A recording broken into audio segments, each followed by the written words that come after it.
In this lecture, we will move on from helminths and look at protozoans starting with amoebae and flagellates. We'll also aim to describe the following human diseases caused by protozoan parasites: amoebiasis, giardiasis, trichomoniasis, and trypanosomiasis, based on clinical symptoms, epidemiology, and transmission routes, laboratory diagnosis, treatment, and control and prevention. Another aim is to list other amoebae and flagellated or ciliated protozoan parasites and briefly describe whether they are harmless commensals or are associated with human diseases. This is quite a long list, and I won't read them out. We'll be going through some of these protozoans in greater detail, especially if they cause human diseases. The first protozoan disease we'll look at is amoebiasis, a disease caused by Entamoeba histolytica. Most cases are generally asymptomatic. However, when symptoms are present, they present as gastrointestinal ones such as loose stools, stomach pain, and cramping. A more severe form of this disease is amoebic dysentery, with stomach pain, bloody stools, and fever. Rarely, amoebae invade the liver, which is the main organ affected, and very rarely, the lungs or brain. Abscesses, which are collections of pus, may form in the affected organs. The course of disease depends upon a number of factors: the resistance of the host with respect to immunity, state of nutrition, and freedom from other diseases, the virulence of the Entamoeba strain, and the conditions of the intestinal tract. The pathogen has a small or low infectious dose, and as few as 10 cysts may produce an infection.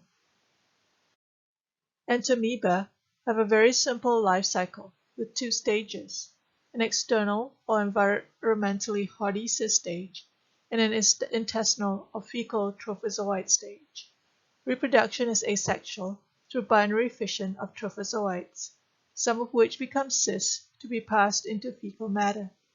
Transmission is via the fecal-oral route, either directly or indirectly through vehicles. Amoebiasis has a higher incidence in areas with poor sanitary conditions, mainly in the tropics and subtropics. This disease is rare in North America and mainly reported in travelers, immigrants from tropical countries, and individuals living in institutions where sanitation is poor, as well as men who have sex with men. The main source of infection is an asymptomatic carrier. Amoebiasis was removed from the National Notifiable Disease List in 2000, so we don't have the national rates. You can see from the graph that the Ontario rates were around 6 cases per 100,000 population, corresponding to around 800 cases a year in the past decade, with a dip to just 3 cases per 100,000 in 2018. This was also reflected in the Toronto rates, except that it was 2.5 times higher, except in 2018 when it was twice as high. The downward trend is encouraging, as half the Ontario cases were in Toronto. Based on investigations carried out by Toronto Public Health, the most common exposure source was sexual contact. An exposure setting was travel out of Canada. However, this is a very low percentage of cases, since information from the majority of cases could not be determined. We also only have reports up till 2014, as Toronto Public Health no longer reports their surveillance and investigative results. Diagnosis of amoebiasis is by detection of cysts or trophozoites in stool specimens or duodenal aspirates using microscopy. Cysts are round and have 4 nuclei. Trophozoites are elongated with a single nuclei. Nuclei are large with chrysomes, which are dense knots of chromatin in the nuclei and fine chromatin strands. Various stains are used by parasitology labs for better contrast and easier identification. There are 2 Entamoeba species that look identical by microscopy, and they can only be distinguished by PCR or ELISA. The 2 species are Entamoeba histolytica on the left and Entamoeba dispar on the right. This table compares their similarities and differences.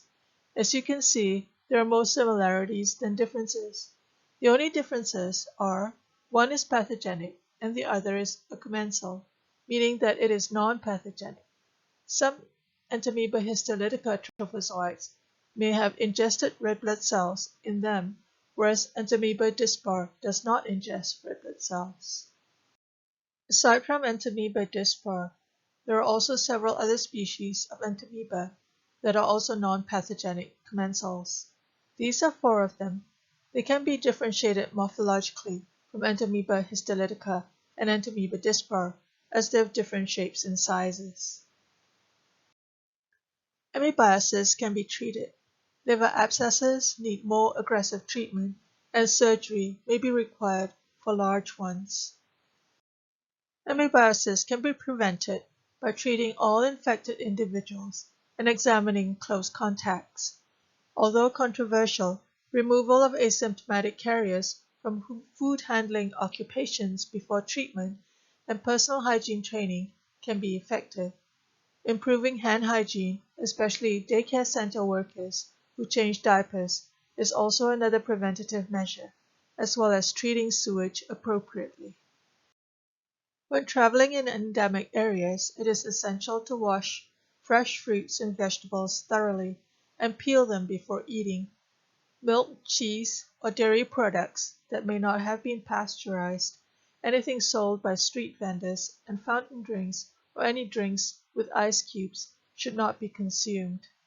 Instead, safe drinking alternatives are tap water that has been boiled for at least 1 minute, bottled water, and carbonated water or drinks from sealed cans or bottles.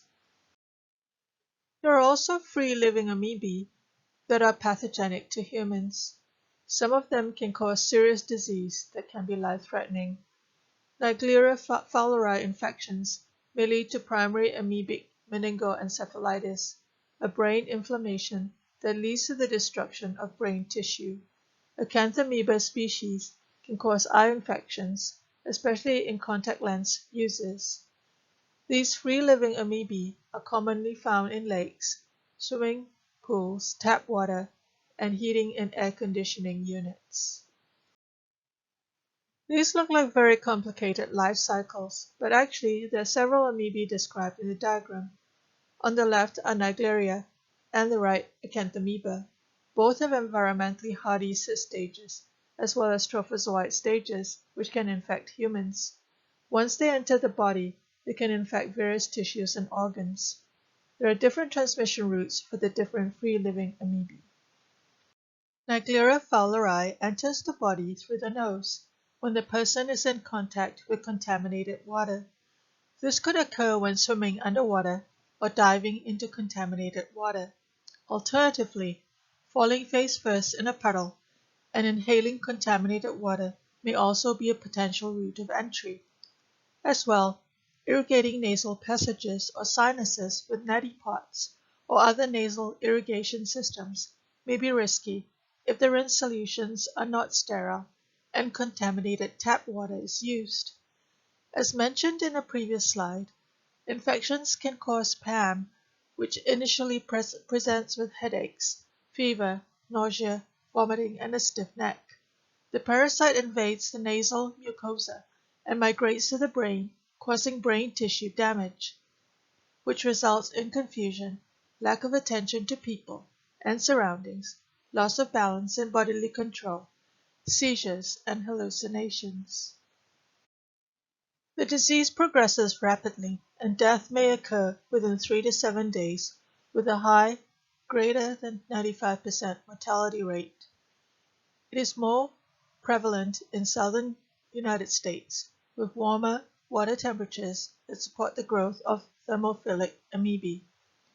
However, it is not a commonly reported disease, with less than a handful of cases per year in the United States. This disease is not reportable in Canada. One very important fact is that drinking contaminated water will not result in infections. You can see 3 Naegleria trophozoites in the picture. They have large karyosomes in their nuclei. This week's problem-based case is on Acanthamoeba eye infections in teenagers in Winnipeg, Manitoba, associated with exposure to well water and contact lens usage.